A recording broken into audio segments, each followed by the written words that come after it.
શ્રી ગોકુલનાથ કી જય. જ્ઞાની પુરુષે કોઈ પણ વસ્તુમાં સ્નેહ કરવો નહીં, કોઈ પણ વસ્તુનો સંગ્રહ કરવો નહીં. આ મનુષ્ય જન્મ તપ કરવા માટે છે. મનુષ્ય દેહથી તપ કરી લેવું, તેથી અંતઃકરણ શુદ્ધ થાય છે. અંતઃકરણની શુદ્ધિથી અનંત બ્રહ્મ સુખ મળે છે. મહાપુરુષોની સેવા એ મુક્તિનું દ્વાર છે અને સ્ત્રી સંગી કામીઓનો સંગ એ નરકનું દ્વાર છે. જે મનુષ્ય આ મૃત્યુરૂપ સંસારમાં ફસાયેલા બીજા લોકોને તારી ન શકે તેવા ગુરુ એ ગુરુ નથી, સ્વજન એ સ્વજન નથી, પિતા એ પિતા નથી અને માતા એ માતા નથી. એટલે કે ગુરુ, સ્વજન, પિતા, માતા થવાને એ લાયક નથી. જ્ઞાનની 7 ભૂમિકાઓ યોગ વશિષ્ઠ રામાયણમાં આ પ્રમાણે બતાવેલી છે. 1 શુભેચ્છા, 2 સુવિચારના, 3 તનુમાનસા, 4 સત્વાપતિ, 5 અસંશક્તિ, 6 પદાર્થ ભાવિની અને 7 તુર્યગા. 1 શુભેચ્છા, આત્મકલ્યાણ માટે ક્ષેત્રિય અને બ્રહ્મનિષ્ઠ ગુરુને શરણે જઈ જઈને શાસ્ત્રોનું અવલોકન કરી તેમના ઉપદેશ પ્રમાણે આત્મવિચાર કરીશ. આવી આત્માના સાક્ષાત્કાર માટેની જે ઉત્કટ ઈચ્છા તે શુભેચ્છા. સુવિચારના, સદગુરુએ ઉપદેશ કરેલા વચનોને તથા મોક્ષ શાસ્ત્રોનો વારંવાર વિચાર તે સુવિચારના. તનુમાનસા, શ્રવણ, મનન અને નિધિધ્યાસનથી જે શબ્દાદિ વિષયોમાં અનાસક્તિ થાય છે અને સવિકલ્પ સમાધિમાં અભ્યાસ વડે બુદ્ધિની તનુતા સૂક્ષ્મતા પ્રાપ્ત થાય તે. સત્વાપતિ, ઉપરના 3થી સાક્ષાત્કાર પર્યંત સ્થિતિ એટલે નિર્વિકલ્પ સમાધિ રૂપે સ્થિતિ એ સત્વાપતિ. જ્ઞાનની 4થી ભૂમિકાવાળો પુરુષ બ્રહ્મવિત્ત કહેવાય છે. અસંશક્તિ, ચિત્ત વિશે પરમાનંદ અને નિત્ય અપરોક્ષ એવી બ્રહ્માત્મ ભાવનાનો સાક્ષાત્કાર રૂપ ચમત્કાર થાય છે તે અસંશક્તિ. એમાં અવિદ્યા તથા તેના કાર્યોનો સંબંધ નથી, તેથી તેનું નામ અસંશક્તિ. પદાર્થ ભાવેની, પદાર્થોની દ્રઢ અપ્રતીતિ થાય છે તે. તુર્યગા, 3 અવસ્થાથી મુક્ત. બ્રહ્મને જે અવસ્થામાં આત્મરૂપે અખંડ જાણે તે અવસ્થા. તેમાં પ્રથમ 3 સાધન કોટીની છે, બાકીની 4 જ્ઞાન કોટીની છે.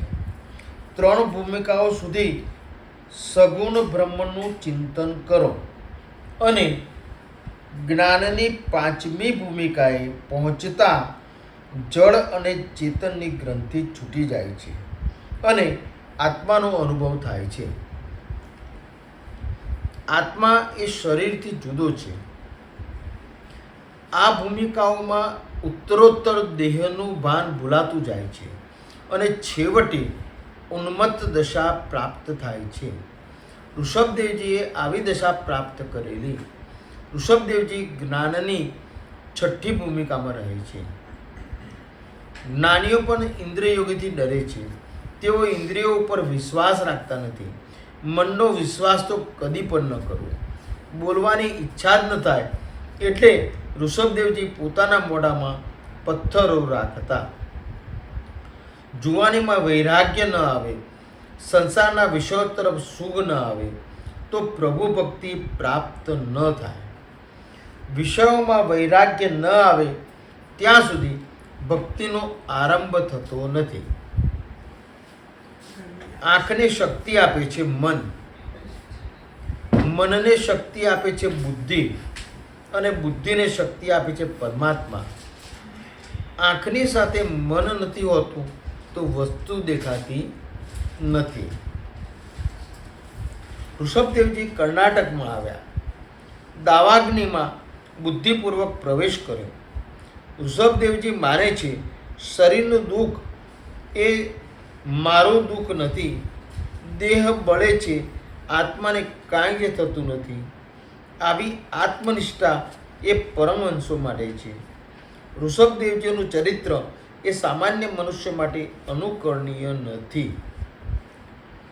ઋષભદેવજીના પુત્રોમાં સૌથી શ્રેષ્ઠ હતો તેનું નામ ભરત, જેના નામ ઉપરથી આ દેશનું નામ ભરતખંડ પડ્યું છે. ઋષભદેવજી પછી તેમના પુત્ર ભરત ગાદી ઉપર બેઠા છે.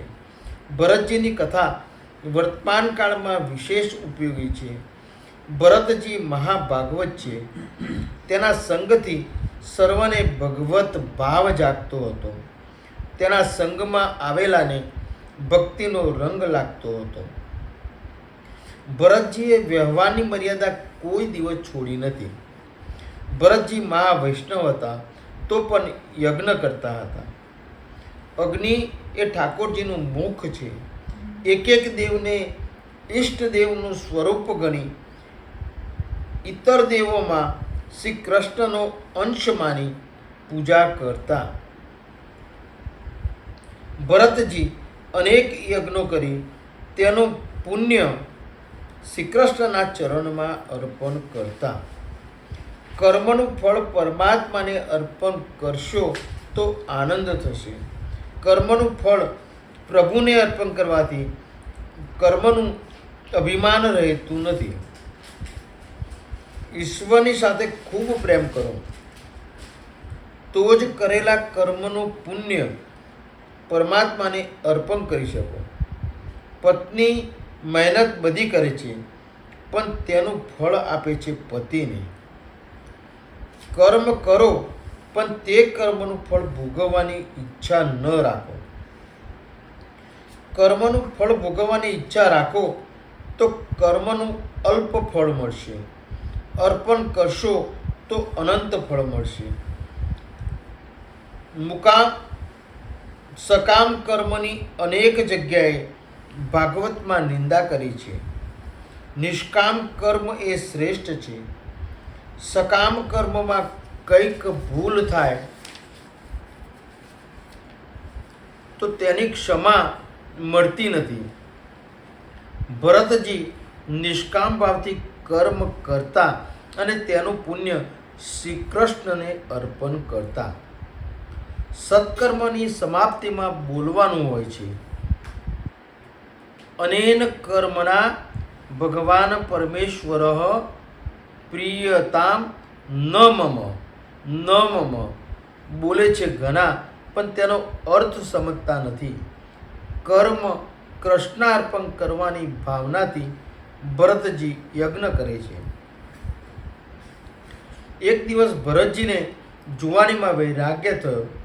જુવાનીમાં જેને વૈરાગ્ય આવે અને સંયમ કરી ભજન વધારે તો તેને વૃદ્ધાવસ્થામાં ભગવાનની પ્રાપ્તિ થાય છે. વૃદ્ધાવસ્થામાં શરીરમાં શક્તિ ન હોય ત્યારે તમે ભક્તિ કરી શકશો નહીં.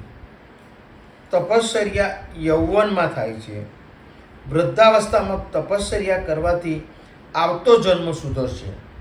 શરીર દુર્બળ થયું પછી બ્રહ્મચર્ય પાળે તેનો કાંઈ જ અર્થ નથી.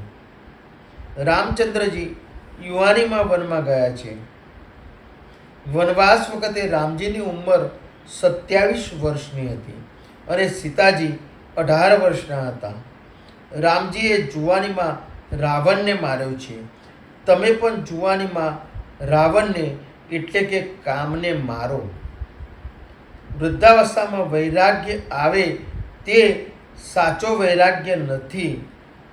વૈરાગ્યની પરીક્ષા યુવાનીમાં થાય છે. જેની પાસે હા, એનો કોઈ અર્થ નથી. એમ જેની પાસે કંઈ જ નથી તે ત્યાગ કરે તેનો કંઈ જ અર્થ નથી.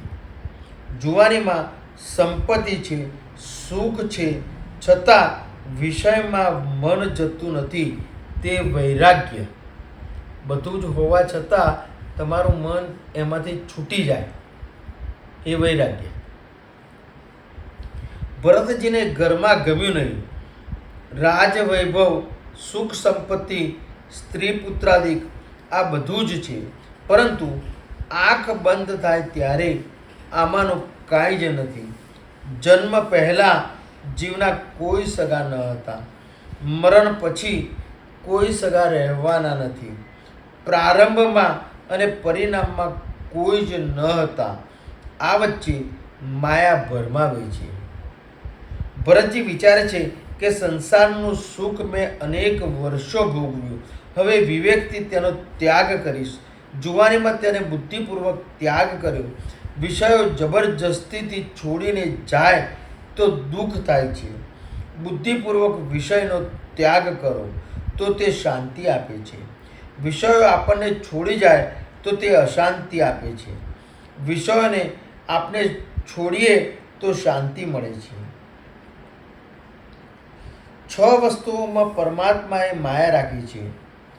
ભોજનમાં મન ફસાય છે, દ્રવ્યમાં મન ફસાય છે, કપડામાં મન ફસાય છે, સ્ત્રીમાં મન ફસાય છે, ઘરમાં મન ફસાય છે અને પુસ્તકમાં મન ફસાય છે. છેલ્લા 2 ગૌણ છે, પહેલા 4 એ પ્રધાન છે. સ્ત્રીમાં મન ફસાય છે, આ સ્ત્રીની નિંદા નથી, એ કામ સુખની નિંદા છે. ઈશ્વરની માયા વિચિત્ર છે. ભરત મુનિએ રાજ્ય છોડ્યું, રાણીઓ છોડી, સર્વસ્વનો ત્યાગ કર્યો અને વનમાં આવ્યા. ત્યાં વનમાં હરણબાળને મનમાં સ્થાન આપ્યું. હરણ ઉપર સ્નેહ થયો. હરણબાળ ઉપરની આસક્તિથી તેમના ભજનમાં ભંગ થયો અને તેમને મૃગ યોનિમાં જન્મ લેવો પડ્યો. માટે ઘરમાં કોઈને પણ રાખજો, પણ મનમાં કોઈને રાખશો નહીં. મનમાં કોઈને રાખશો તો તે પણ પ્રભુના ભજનમાં વિઘ્ન કરશે. જગતમાં કોઈ પદાર્થમાં એટલો સ્નેહ ન કરવો કે જે સ્નેહ તમારી પ્રભુ ભક્તિમાં વિઘ્ન કરે. ભરત મુનિના મનના હરણમાં આસક્તિ થઈ અને તે તેના પૂર્ણ જન્મનું કારણ બની. સંકલ્પ વાસવા પૂર્ણજન્મનું સંકલ્પ એટલે વાસવા પૂર્ણજન્મનું કારણ બને છે. વાસવા લખીશ. મનમાં બીજી વસ્તુ પ્રવેશે એટલે મનમોહન ત્યાંથી નાસી જાય છે. શ્રી રામકૃષ્ણ પરમહંસ કહેતા, સંસારમાં નાવ જેમ રહેવું જોઈએ. નાવ પાણી ઉપર રહે છે તો તરે છે, જો પાણી નાવમાં આવે તો નાવ ડૂબી જાય. તે પ્રમાણે તમે સંસારમાં રહો, પણ સંસાર તમારામાં ન રહેવો જોઈએ. એટલે કે નિર્લેપપણે સંસારમાં રહો. આ શરીર એ નાવડી જેવું છે, સંસાર એ સમુદ્ર છે, વિષયો એ જળરૂપ છે. સંસારમાં રહેવું એ પાપ નથી, પણ સંસારને મનમાં રાખવો એ પાપ છે. વિષયોનું ચિંતન કરવાથી આત્મશક્તિનો નાશ થાય છે. મમતા બંધન કરે છે. મન મરે તો મુક્તિ મળે. બંધન મનને છે, આત્માને નથી. આત્મા તો સદા મુક્ત જ છે. પ્રહલાદજીએ ઘરમાં બિલકુલ અનુકૂળતા ન હતી, પણ તેને લક્ષ્યની ખબર હતી. તેમણે ધ્યેય છોડ્યું નથી. તેઓએ ઘરમાં જ રહીને ભજન કર્યું છે. પ્રતિકૂળ પરિસ્થિતિમાં પણ પ્રહલાદ ઘરમાં રહ્યા અને તેની ભક્તિમાં કોઈ વિઘ્ન કરી શક્યું નહીં. અને એકાંત વનમાં પણ ભરતજી મૃગ પરની આસક્તિના કારણે ભજન ન કરી શક્યા. ઘર છોડવાની જરૂર નથી, પણ ઘરમાં સાવધ રહેવાની જરૂર છે. પ્રતિકૂળ સંજોગોમાં પણ ભજન કેવી રીતે કરવું તે પ્રહલાદે જગતને બતાવ્યું. અને અનુકૂળ સંજોગોમાં પણ જો મનુષ્ય સાવધ ન રહે તો તેનાથી ભજન કરી શકાતું નથી. એ જાણવા મળે છે ભરત ચરિત્રથી. ઘરમાં રહેલી વસ્તુ એ ભજનમાં વિઘ્ન કરશે નહીં, પણ મનમાં રહેલી વસ્તુ એ વિઘ્ન કરશે. જેના મનમાં સંસાર છે એ ઘર છોડીને જંગલમાં ઝાડ નીચે બેઠો હોય ત્યાં પણ ચકલા ચકલીનો પ્રસંગ જોવાથી તેના મનમાં પાપ આવે છે. સંસારને છોડીને જવાનું નથી, સંસારને મનમાંથી કાઢી નાખવાનો છે. સંસારમાં રહેવાથી પતન થતું નથી, સંસારને મનમાં રાખવાથી પતન થાય છે. જ્યાં જાઓ ત્યાં માયા તમારી સાથે છે. ઘરમાં માયા ત્રાસ આપે છે તેવું નથી, તીર્થમાં પણ માયા ત્રાસ આપે છે. ઘર છોડીને ગયેલા મહાત્માઓને માયા કેવી રીતે પજવે છે તેની આ કથા છે. ભરતજીએ વિચાર્યું, હું એકાંતમાં બેસી ઈશ્વરનું આરાધન કરીશ. ભરત નેપાળમાં ગંડકી નદીના કિનારે આવ્યા છે. ભરતજી ગંડકી નદીના કિનારે આદિનારાયણ ભગવાનની આરાધના કરે છે. શ્રી ગોકુલનાથ કી જય. દ્રઢઈન ચરણન કેરો ભરોસો, દ્રઢઈન ચરણન કેરો. શ્રી વલ્લભનક ચંદ્ર ચટાબિન, સબ જગમાં જ અંધેરો ભરોસો, દ્રઢઈન ચરણન કેરો. साधन और नहीं आकली में, जासु होत निबेरो. सुर कहाँ कहे द्विविध आंधड़ो, बिना मोल को चेरो भरोसो, दृढ़ चरणन के, दृढ़ चरणन केरो भरोसो, दृढ़ चरणन के. गोकुलनाथ की